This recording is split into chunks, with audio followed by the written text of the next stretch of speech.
Welcome to KKPBT Online Training by Wiki Supervised Learning. Hi friends. Artificial Intelligence, AI, Machine Learning లో అత్యంత ప్రాథమికమైన మరియు ముఖ్యమైన concept supervised learning. ఈరోజు ఈ వీడియోలో సూపర్వైజ్డ్ లెర్నింగ్ అంటే ఏంటి, ఇది ఎలా పనిచేస్తుంది మరియు మన రోజువారీ జీవితంలో దీన్ని ఎక్కడ వాడుతున్నారో చాలా సరళంగా తెలుసుకుందాం. సూపర్వైజ్డ్ లెర్నింగ్ అంటే ఒక రకంగా చెప్పాలంటే గురువు సమక్షంలో నేర్చుకోవడం లాంటిది. ఇక్కడ మనం కంప్యూటర్కి డేటాతో పాటు సరైన ఆన్సర్స్, లేబుల్డ్ డేటా కూడా ఇస్తాం.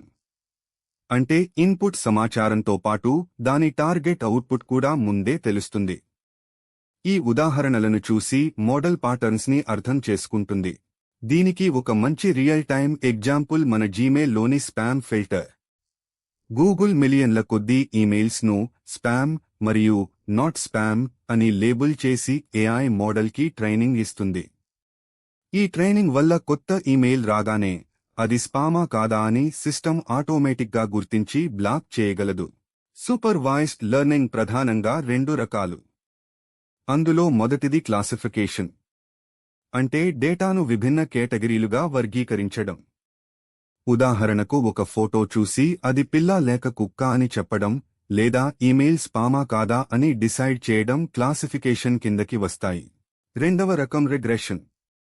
ఇక్కడ మోడల్ కేటగిరీలను కాకుండా ఒక నిరంతర సంఖ్యను లేదా న్యూమరికల్ వాల్యూని ప్రెడిక్ట్ చేస్తుంది.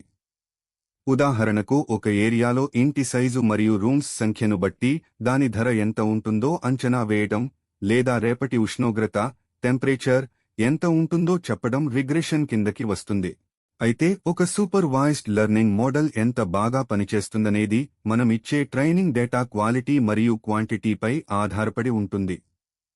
మోడల్ లక్ష్యం కేవలం ఇచ్చిన డేటాను గుర్తుపెట్టుకోవడం కాదు, ఇదివరకు ఎప్పుడూ చూడని కొత్త డేటా, అన్సీన్ డేటా వచ్చినప్పుడు కూడా ఖచ్చితమైన ప్రెడిక్షన్స్ ఇవ్వడమే. సమ్మరీగా చెప్పాలంటే లేబుల్డ్ డేటాని ఉపయోగించి ప్యాటర్న్స్ నేర్చుకోవడమే సూపర్వైజ్డ్ లెర్నింగ్. ఈ వీడియో మీకు నచ్చితే లైక్ చేయండి, కామెంట్ చేయండి మరియు మా ఛానల్కి సబ్స్క్రైబ్ చేయడం మర్చిపోకండి. Thank you. Please subscribe, like and share. Thank you.